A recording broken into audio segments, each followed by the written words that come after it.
The U.S. Postal Service is the original social network. Did you know postal carriers traveled 1.9 billion miles to deliver mail and packages in 2024? That's equivalent to more than 20 trips to the sun, and it's the only named business like public service in the Constitution. Approximately 396 million mail pieces are processed and delivered daily. Across 50 states and beyond, the Postal Service and its more than 600,000 employees deliver faithfully to cities, towns, military bases, and distant territories.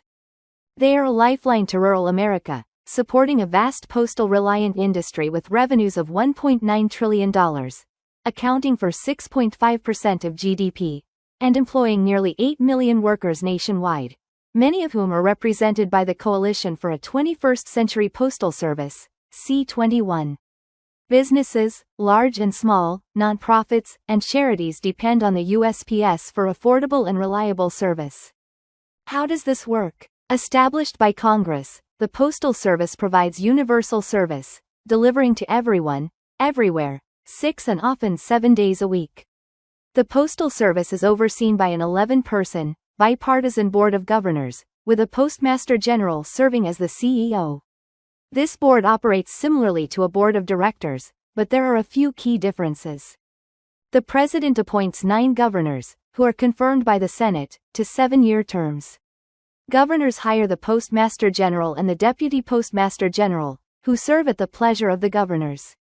But that's not all. The Postal Service undergoes scrutiny from the Independent Postal Regulatory Commission.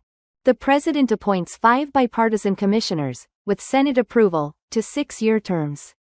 Yet USPS is self-funding. This means the Postal Service generally receives no tax dollars to operate.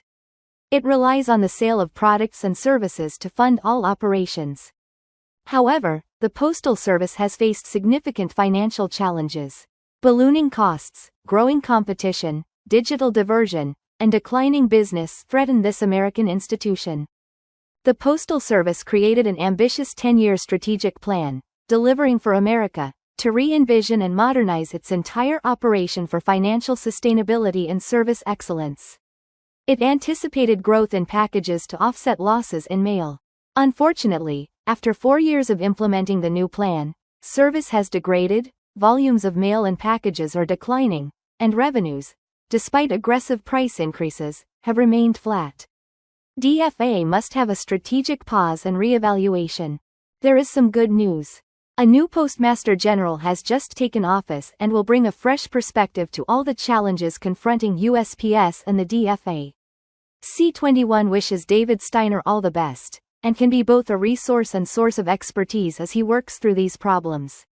Despite $120 billion in cash and balance sheet adjustments from Congress from 2020 to 2022, uniquely necessitated by COVID-19 and other factors, the USPS lost $16 billion in fiscal years 2023 and 2024 combined, is likely to lose as much as $8+ billion this year, and may well be insolvent by 2028.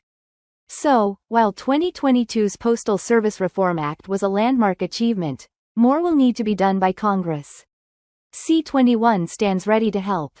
These are key items to consider. Allow the Postal Service more latitude in investing its funds. Return overpayments by USPS to the Civil Service Retirement Fund. Modernize the authority of the Postal Regulatory Commission. All of these will help stabilize finances and ensure an objective check and balance on USPS. Together, we can sustain a vibrant postal service for the next generation of Americans. Visit www.21stcenturypostal.org to learn more about necessary changes and the industries that support and rely on the U.S. Postal Service.